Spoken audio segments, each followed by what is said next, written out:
오늘 아침에 저희들이 고린도전서 13장과 14장 두 장의 말씀을 읽었습니다. 우리가 잘 알다시피 사랑장이라고 말하는 고린도전서 13장을 우리가 읽었고요. 그리고 특히 여러 가지 은사 중에서 성령의 은사 중에서 이 방언과 애언에 대한 내용이 14장에 별도로 기록이 되어 있음을 보게 됩니다.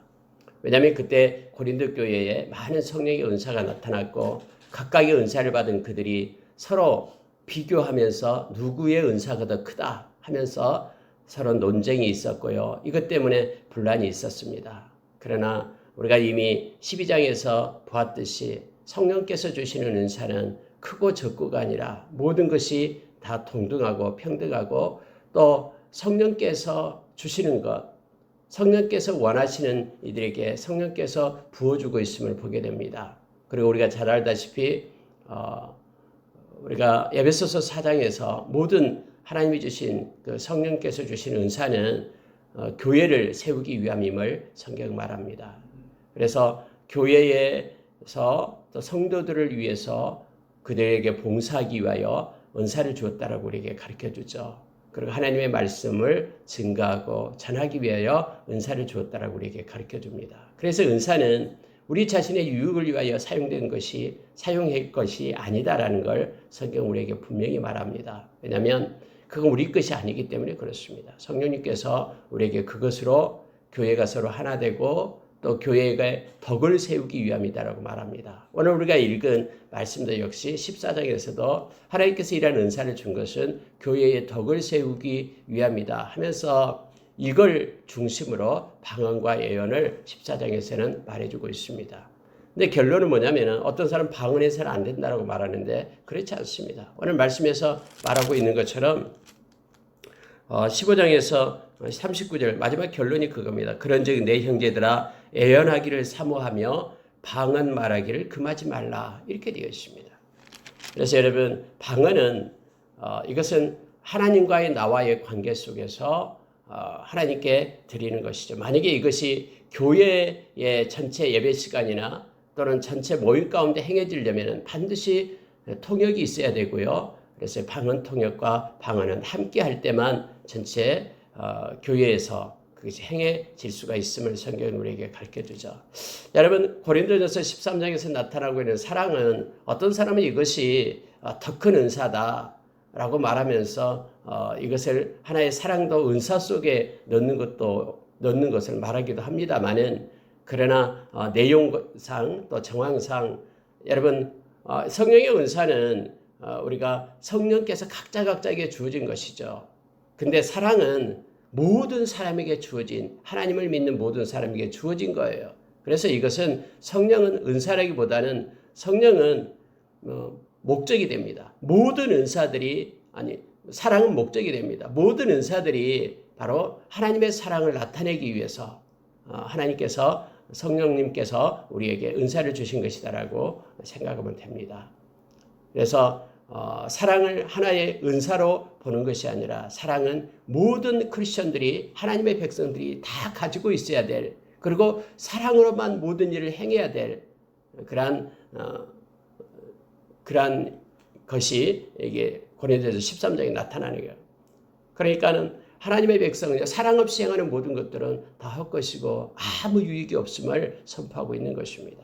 우리가 잘 아는 하나님에 대한 사랑도 로마서 5장 5절에서 우리에게 가르쳐주죠. 우리 안에 있는 성령님께서 우리 가운데 하나님의 사랑을 부어주시는 거예요.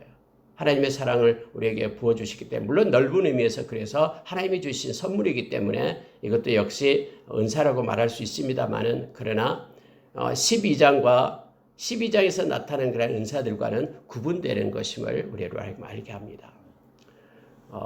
12장에서는 각자에게 하나님께서 주시는 은사가 있지만 이 사랑은 모든 하나님의 백성들에게 주어진 것임을 성경을 통해서 우리로 알게 합니다. 여러분 좀 더 구체적으로 말씀을 보면서 우리가 묵상을 하고요. 그리고 기도하는 시간을 갖도록 하겠습니다.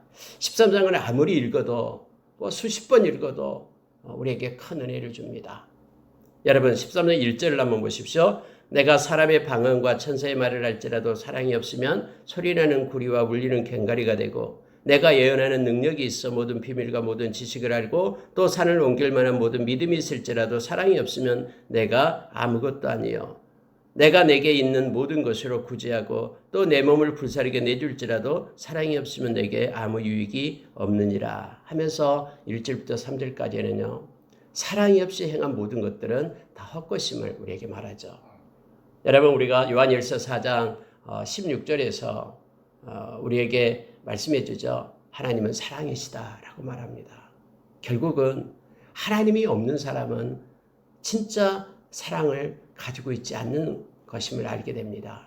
하나님의 사랑이기 때문에 사랑 그 자체이시기 때문에 하나님을 소유하고 하나님이 우리의 마음 가운데 있는 사람만이 진정한 사랑, 아가페 사랑을 할 수 있음을 성경이 우리에게 말해줍니다.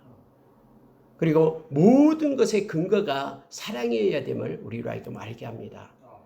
여러분 13장 1절에서 그래요. 천사의 말을 한다 할지라도 아무리 아름다운 말이다도 그 가운데 사랑이 없다 그러면은 그것은 허공에 울려 퍼지는 소리에 불과하다라고 말합니다. 2절에서는 능력이 있다라고 얘기하죠. 너무너무나 큰 능력을 가져서요. 심지어 여러분요. 모든 비밀을 다 알고요. 이치를 다 알고 다 깨달음이 있다라는 거예요. 지식을 다 안다고 할지라도 그 가운데 사랑이 없으면은 그것은 아무것도 아니다라고 지금 말하고 있는 것입니다. 믿음에 대해서도 말하는데요. 산을 옮길 만한 믿음. 물론 이 믿음은 이제 구원의 믿음을 말하는 게 아닙니다. 우리가 성령의 은사 중에 믿음이 있잖아요. 우리가 성령의 은사 중에 보면은 그 앞쪽에서 세 가지 것이 먼저 나오죠. 성령의 은사 중에서 보면은 지혜의 말씀, 지식의 말씀, 믿음. 이때 이 믿음을 얘기합니다. 그러니까 여러분 아무리 큰 믿음이 있다 할지라도요. 그 가운데 사랑이 없으면은 아무것도 아니다라고 말합니다. 결국은 여러분 사랑 없이 행한 모든 것은 다 꽝이고 아무것도 아니다라는 걸 말하고 있는 거예요. 고린도전서 13장에서 말하고 있는 지금 말씀을 나누고 있는데요. 여러분 3절에는 특히 구제에 대한 게 나옵니다. 예수님께서 세상에서 하나님 나라에 그러한 보화를 쌓는 것이 구제라고 그랬죠. 그래서 많은 이들이 구제를 하며 선행을 합니다. 그런데 구제하며 선행하는데도 역시 하나님의 사랑이 없으면은 그것은 내게 아무 유익이 없다라고 말합니다. 다시 말하면 하늘에서 받을 상이 없다라는 것을 말해주고 있습니다. 그래서 결국은 사랑을 가지고 우리가 행할 때만 그것이 의미가 있고 하나님의 상이 있음을 성경은 우리에게 말씀해주고 있죠. 여러분 좀 더요. 고린도에서 13장 4절을 보면은 사랑은 오래 참고로부터 시작을 하죠. 15가지가 나옵니다. 긍정적인 것 7가지하고 부정적으로 말하는 것 8가지가 있어서 15가지를 쭉 나열하고 있습니다. 그런데 사랑에 있어서 가장 첫 번째 속성이 뭐냐면은 오래 참음입니다. 하나님은 우리를 사랑하셨기 때문에 우리를 오래 참아 주셔서 우리에게 생명을 주신 겁니다. 지금도 하나님은 우리에게 긍휼을 베풀고 오래 참음으로 우리에게 역사하십니다.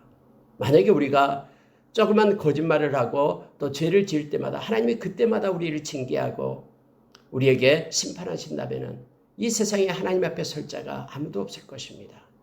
그래서 여러분 사랑을 가지고 있다라는 것은요. 그 첫 번째 속성이 오래 참음으로부터 시작됩니다. 골로새서 3장 12절에서 하나님의 백성들은 옷을 입으라라고 얘기했죠. 그리스도의 옷, 하나님의 옷을 입는데요. 하나님의 성품인 긍휼과 자비의 옷을 입으라. 예수님의 성품인 겸손과 온유의 옷을 입으라. 그리고 나서 오래 참음의 옷을 입으라라고 우리에게 말합니다. 누군가를 사랑한다 그러면은 우리는 먼저 참아야 됩니다. 자녀를 사랑할 때도 마찬가지입니다. 자녀를 사랑한다는 것은 오래 참음으로부터 시작이 됩니다. 그리고 이 마지막에 끝나는 것이요. 7절에 보십시오. 13장 7절입니다. 모든 것을 참으며 모든 것을 믿으며 모든 것을 바라며 모든 것을 견디느니라. 여러분 15가지를 얘기하면서 처음에는 오래 참음부터 시작하고요. 마지막 끝날 때도 모든 것이 견딘다라고 말합니다. 사랑은 인내를 먹고 삽니다. 누가 큰 사랑을 가졌냐? 이것은 결국 누가 얼마나 많이 깊이 오래 참고 인내하느냐라는 것을 성경은 우리에게 가르쳐 줍니다. 8절로 가겠습니다. 고린도전서 13장 8절입니다. 사랑은 언제까지나 떨어지지 아니하되 예언도 피하고 방언도 그치고 지식도 피하리라. 우리는 부분적으로 알고 부분적으로 예언하니 온전한 것이 올 때에는 부분적으로 하던 것이 패하리라 라고 말합니다. 온전한 것이 올 때에 이 온전한 것이다라는 것은 우리 주님을 말하죠. 진리 대신 예수 그리스도가 우리의 가운데 오시게 될 때에, 또는 우리가 이 땅에서 개인적인 종말이 끝나고 우리가 하나님을 독대하는 그때를 얘기합니다. 주님이 오실 때 그때에 부분적으로 알았던 모든 것들은 폐해집니다. 예언도 방언도 다 폐하여질 것이다. 그리고 온전하게 우리는 알게 될 것이다. 그런데 사랑은 끝까지 간다라는 거예요. 폐하지 않고 사랑은 우리 주님 만날 때까지 계속되는 것이 사랑이다 해서 우리가 고린도전서 13장 마지막 절에서 그런즉 믿음, 소망, 사랑이 이 세 가지는 항상 있을 것인데 그 중에 제일은 사랑이라 라고 말합니다. 여기서 제일이다라는 표현은요, 가장 더 큰 것은, 헬라어로 보면은 더 큰 것은 사랑이다 이런 표현으로 쓴 것입니다. 사랑은 폐함이 없기 때문에 그렇습니다. 우리가 이 세상에서 믿음을 가지고 있다고 해도요, 이 세상에서 가지고 있는 믿음은 이것은 부분적인 거예요. 그래서 우리 주님을 만날 때 우리는 온전한 믿음을 갖게 됩니다. 우리의 마음 가운데 온전함으로 하나님과 우리 주님을 바라보고, 그래서 영원히 신뢰할 수 있는, 믿지 않아야, 믿지 않을래야 믿지 않을 수 없는 그런 온전한 믿음을 우리 주님 만날 때 우리가 갖게 되는 것입니다. 그러나 우리가 주님을 사랑하는 것은요, 우리 주님 만나고 영원히 하나님 나라에 있을 때도 계속되는 것입니다. 그렇기 때문에 이 땅에서 성령께서 우리 마음에 부어주시는 하나님의 사랑을 가지고 모든 일을 행할 것을 우리에게 성경 말합니다. 그래서 우리는 늘 점검해야 됩니다.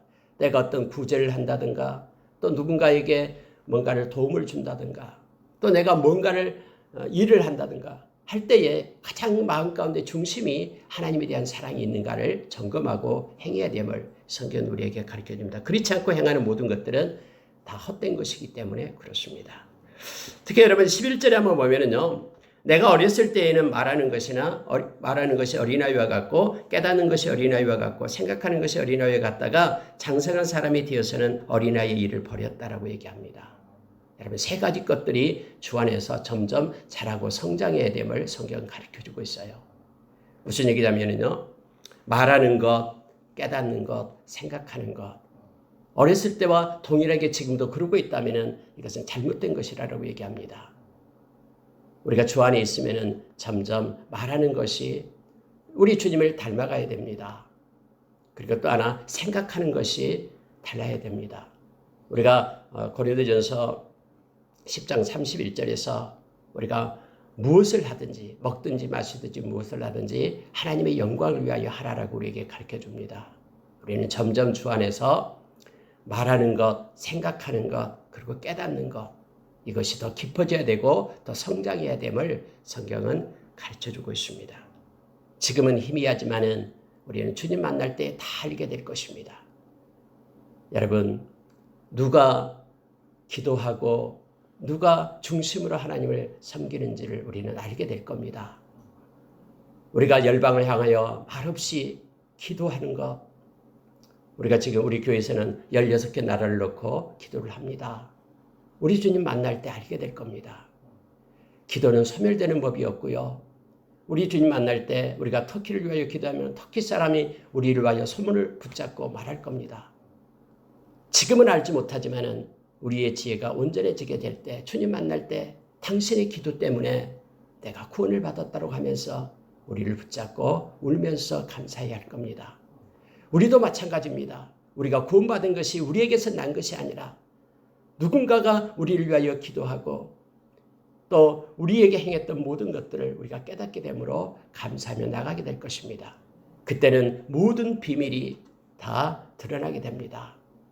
다시 말하면 내가 때로는 억울한 일을 당한다 해도 이것도 하나님을 생각함으로 참으면 하나님 앞에 아름다운 것이다라고 베드로전서 2장에서 우리에게 가르쳐 주듯이 이 땅에서 손해본 것도 그 모든 것들도 하나님 생각하면서 인내했던 것들 우리는 다 알게 될 거고요. 그러니 하나님 의지하면서 이 땅에서 불평하고 원망하지 말고 하나님 의지하면서 살아가는 우리가 되기를 원합니다. 여러분 오늘 말씀 가운데서 12절에서 우리가 지금은 거울로 보는 것 같이 희미하나 그때는 얼굴과 얼굴을 대하여 볼 것이요 지금은 내가 부분적으로 아나 그때에는 주께서 나를 아신 것 같이 내가 온전히 알리라. 감춰진 것이 없습니다. 우리가 늘 주님 앞에 사랑을 가지고 행하기를 원합니다. 여러분 고린도전서 14장으로 넘어가겠습니다. 14장은 12장부터 비롯되는 성령의 은사 중에서 방언과 예언의 은사에 대해서 지금 가르치고 있는 것입니다. 아까도 얘기했듯이 고린도 교회에는 여러 가지 문제가 있었습니다.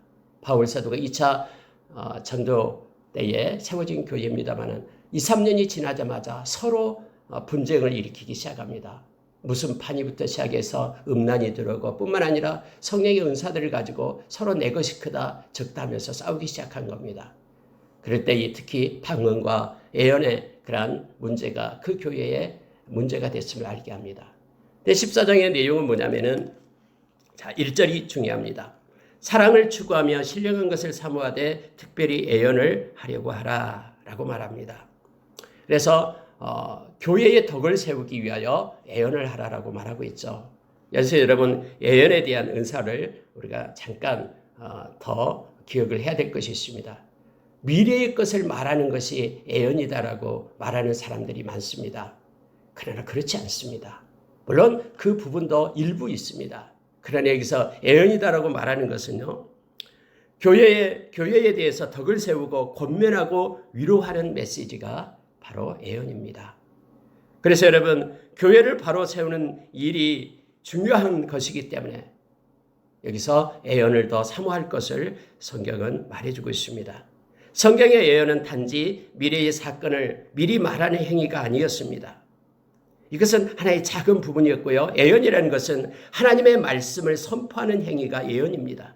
이 선포를 통해서 주의 백성들은 가르침을 받고 깨우치며 이 말씀으로 권면한 것입니다. 그래서 여러분 말씀이 말씀답게 외쳐지는 것이 예언입니다. 교회에서는 그래서 하나님의 말씀이 진리대로 보존되고 말씀을 존중히 여기고 말씀이 선포되는 것이 교회의 본질임을 성경은 가르쳐줍니다. 무엇으로 위로할 수 있습니까? 말씀밖에 없습니다. 여러분 성경은 로마서 15장 4절에서 이 기록된 말씀은 하나님이 우리에게 인내를 주고 하나님이 우리를 위로하기 위해서 기록되었다라고 성경은 말합니다. 그래서 말씀으로 위로를 받고 말씀에서 인내를 우리가 얻게 될 때 우리는 소망을 갖게 된다라고 19장 4절에서 말합니다. 성경 말씀만이 사람을 위로할 수가 있습니다. 디모데후서 3장 17절 말씀 우리는 너무나 잘 압니다. 하나님의 이 말씀만이 하나님의 사람으로 온전케 하고 이 땅에서 선을 행할 수 있는 능력을 우리에게 공급한다라고 말하고 있기 때문에 그렇습니다. 그런 관점에서 우리가 이 고린도전서 14장을 읽어야 됩니다. 자, 여러분 보십시오. 3절에 한번 보십시오. 그러나 예언하는 자는 사람에게 말하여 덕을 세우며 권면하며 위로하는 것이요 라고 말하죠. 사람에게 말해서 덕을 세우고 권면하며 위로하는 것이다. 이런 예언은 하나님의 말씀을 선포하는 행위임을 말해주고 있습니다. 그래서 모일 때마다 하나님의 말씀이 빠져서는 안 됩니다. 교회의 모임에는 언제나 하나님의 말씀이 중심이 되어야 됨을 우리로 하여금 알게 합니다. 여러분 12절로 가겠습니다. 고린도전서 14장 12절에 보면은 그러므로 너희도 영적인 것을 사모하는 자인즉 교회의 덕을 세우기 위하여 그것이 풍성하기를 구하라 라고 말합니다. 여러분 우리가 말씀이 우리 가운데 풍성히 가할 때에 골로새서 3장 16절의 말씀입니다. 우리는 지혜를 얻게 됩니다. 뿐만 아니라 이것저것 행하고 권면할 수 있는 동력을 얻게 됩니다. 그리고 마음 가운데 하나님께 감사할 수 있는 은혜를 받게 되고요. 시와 찬미로 하나님을 찬양할 수 있습니다. 그래서 그리스도의 말씀이 너희 마음 가운데 풍성히 거하라라고 얘기합니다. 교회에서 여기서 12절에서 말하고 있는 것, 영적인 것을 사모하는 자인즉 교회의 덕을 세우기 위하여 그것이 풍성하기를 구하라. 하나님의 말씀이 풍성히 우리 가운데 구하고 또 우리 가운데 충만하게 될 때 우리는 위로를 받고 힘을 얻고 그리고 하나님의 사람으로 온전케 되기 때문에 풍성하기를 구하라라고 말합니다. 19절 보십시오. 그러나 교회에서 네가 남을 가르치기 위하여 깨닫는 마음으로 5마디 말을 하는 것이 1만마디 방언으로 말하는 것보다 나으니라 라고 되어 있습니다. 이제 조금 이따 방언에 대해서 말씀을 드리겠습니다만은 여러분 여기에서는 지금 교회에서 모여서 예배하고 또 말씀을 나누고 할 때에 방언으로 한다 그러면 알아듣는 사람이 없죠. 그러니 5마디 깨닫는 마음으로 하나님의 말씀을 깨닫고 그 말씀을 5마디라도 전하는 것이 교회의 덕을 위해서는 더 유용함을 성경은 말해주고 있습니다. 22절 보시기 바랍니다. 그러므로 방언은 믿는 자들을 위하여 유하지 아니하고 믿지 아니하는 자들을 위하는 표적이나 예언은 믿지 아니하는 자들을 위하지 않고 믿는 자들을 위함이라. 무슨 얘기냐면요. 여러분 예언은 말씀이에요. 말씀을 가르치고 말씀으로 위로하고 권면하는 것은 믿는 자들을 위한 것입니다. 예수를 믿는 자들에게는 말씀이 필요합니다. 왜냐하면 믿음이라는 것이 뭐냐면 말씀을 순종하며 살아가는 것이 믿음이기 때문에 그렇습니다. 요한복음 3장 36절에서 우리가 순종하는 것과 믿음을 동일하게 말하고 있습니다. 하나님의 말씀에 순종하지 아니하면 그는 멸망을 받는다라고 말합니다. 요한복음 14장 21절에서 23절 말씀은 하나님을 사랑한다라는 것은 하나님의 말씀을 지키는 것을 말합니다. 다시 말하면 하나님을 사랑한다고 하면서 그리고 내가 믿는다고 하면서 하나님의 말씀에 순종하지 않고 말씀을 따라 살지 않는다 그러면 이것은 가짜 믿음임을 우리에게 말해주고 있죠. 그래서 여러분요 여기서 이 말씀 예언은요 믿는 자들을 위한 것이다라고 말합니다. 그래서 교회에서는 하나님의 말씀이 증거되어 믿는 그들이 말씀을 따라 살게끔 해야 된다라고 지금 성경은 말하고 있는 것입니다. 24절 보십시오. 그러나 다 예언을 하면 믿지 아니하는 자들이나 알지 못하는 자들이 들어와서 모든 사람에게 책망을 들으며 모든 사람에게 판단을 받고 그 마음에 숨은 일들이 드러나게 되므로 엎드려 하나님께 경배하며 하나님이 참으로 너희 가운데 계신다 전파리라. 여러분 우리가 히브리서 4장 12절에 보면은 하나님의 말씀은 살아있습니다. 그래서 이 말씀이 오직 마음과 우리의 생각을 감찰한다고 했습니다. 마음 가운데 깊은 우리의 마음 가운데 숨겨진 그런 모든 죄악은요. 말씀이 들어갈 때만 비춰지게 됩니다. 말씀의 거울 앞에 비춰지게 될 때 우리는 회개에 이르게 되고 그리고 우리의 마음에 숨은 일이 드러나게 되어서 엎드려 하나님 앞으로 돌아오게 된다고 얘기합니다. 세상에 어떤 아무런 좋은 말이라도요. 우리의 마음속 깊은 곳을 들어가지 못합니다. 혼과 영과 관절과 골수를 찔러 쪼개는 살아있는 말씀만이 우리의 마음을 치료하고 하나님께로 이끌기 때문에 교회에서는 이 예언, 하나님의 진리의 말씀이 선포되어야 됨을 지금 말하고 있는 것입니다. 그러면서 39절을 보십시오. 마지막 절에 보면요. 그런즉 내 형제들아 예언하기를 사모하며 방언 말하기를 금하지 말라. 모든 것을 품위 있게 하고 질서 있게 하라 하면서 우리에게 권면합니다. 아무리 좋은 것이라도 반드시 질서 있게 해야 됩니다. 하나님께서는 질서의 하나님이기 때문에 그렇습니다. 그래서 여러분 14장의 주 내용이 뭐냐면은 우리가 하나님의 말씀 나누기를 또 하나님의 말씀이 선포되기를 또 하나님께서 우리 가운데 말씀하신 것을 나타내면서 권면하고 위로하고 그들에게 가르치기를 교회에서 왕성하게 풍성하게 할 것을 요청하고 있는 것입니다. 교회에서는 그래서 하나님 말씀만이 선포되어야 됩니다. 물론 저희 교회에서는 창세기부터 요한계시록까지 1년 6개월 동안 이 말씀이 계속해서 선포되고 그리고 나눠지고 있음을 압니다. 하나님께서 이런 마음을 주셔서 저희 교회에서는 순종하고 있습니다. 14장에서 여러분 특히 방언에 대한 것이 나오는데 그럼 방언은 하지 말아야 될 건가? 그렇지 않습니다. 방언은 하나님과의 나와의 관계 속에 있습니다. 방언을 함으로 하나님께 더 깊은 곳으로 들어가서 나와 관계 속에서 하나님의 신령한 것들을 우리가 깨닫고 또 알게 됩니다. 그래서 바울사도는 이 방언에 대해서도 말하고 있는데요. 보십시오. 5절에 보십시오. 나는 너희가 다 방언 말하기를 원하나 라고 말합니다. 다 방언 말하기를 원하나 특별히 예언하기를 원하노라. 왜냐하면 교회의 덕을 세우기 위하여 이렇게 되어 있죠. 여러분 8절에 보면은요. 만일 나팔이 분명하지 못한 소리를 내면 누가 전투를 준비하려 하면서 다른 사람과의 관계 속에서는 방언으로 하지 말 것을 얘기하는 거예요. 방언은 우리가 잘 알다시피 다른 언어죠. 우리가 알지 못하는 언어로 말하는 것이 방언이다라고 말합니다. 그런데 다른 사람이 알지 못하는데 다른 사람한테 그것을 행하지 말 것을 말하고 있는 것입니다.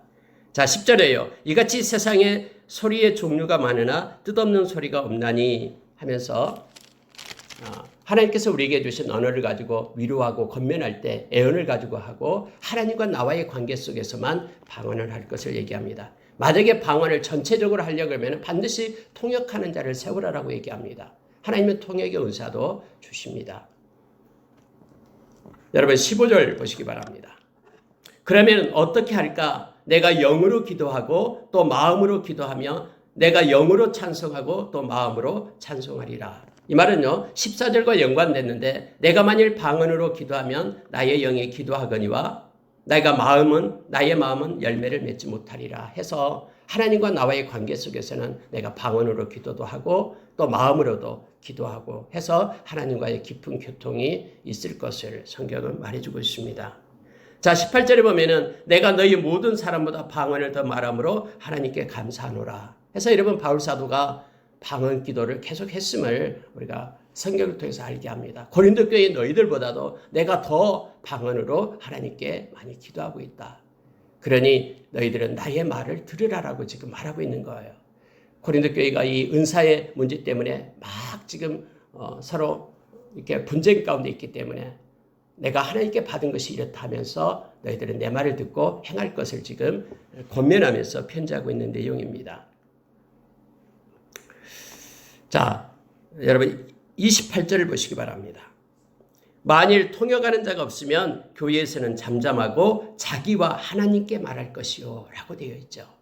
그래서 여러분 방언은요 하나님과 자기와의 관계 속에서 하나님과 내가 대화하는 관계 속에서 방언을 할 것을 말하고 있습니다. 전체적으로 하려면 반드시 통역자를 세우고 할 것을 말해주고 있습니다. 하나님은 질서의 하나님이요 오직 화평의 하나님이시라라고 말씀을 하고 있습니다. 말씀을 마치겠습니다. 오늘 아침에 저희들이 고린도전서 13장과 14장을 읽었습니다. 그리고 이제 다음 주 월요일 날 15장, 15장, 16장 해서 고린도전서가 마쳐지게 되겠습니다. 여러분 오늘 말씀 가운데 핵심은 그겁니다. 사랑으로 행하지 않는 것은 다 헛것입니다. 그리고 하나님이 이미 줄 것이 없다라고 얘기합니다. 예수님께서 산상수훈에서 우리에게 6장에서 가르쳐 주셨죠.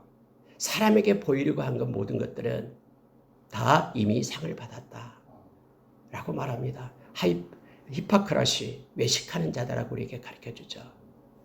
하나님에게 나타내는 것, 하나님만을 바라보는 것, 하나님이 곧 사랑입니다. 하나님이 우리 가운데 계셔서 그 사랑을 가지고 행하는 것만이 하나님께서 우리에게 상으로 허락해 주시고 그것이 우리에게 유익하다라고 성경을 가르쳐 줍니다. 또한 여러분 교회는 하나님의 말씀이 풍성히 거해야 되고 말씀이 선포돼야 되고 교회는 하나님의 진리의 말씀이 보존돼야 됨을 성경은 14장에서 우리에게 말해줍니다. 또 우리가 방언으로 하나님과 나와의 관계 속에서 깊은 관계 속에 들어가야 될 것을 우리에게 가르쳐주죠. 성령의 은사는 성령께서 각자에게 주어지는 것입니다. 그리고 이 모든 성령의 은사는 하나님의 영광을 위하여 교회를 세우기 위하여 그리고 성도들을 섬기기 위하여 복음이 증거되는 데만 쓰여져야 됨을 성경은 분명하게 그 범위를 정해주고 있음을 압니다. 그렇지 않고 다른 것을 위하여 우리가 하나님의 성령의 은사를 사용하게 될 때 그것은 우리에게 아무런 유익이 없고 오히려 그것 때문에 우리는 하나님으로부터 책망을 받게 됩니다. 우리 함께 기도하겠습니다.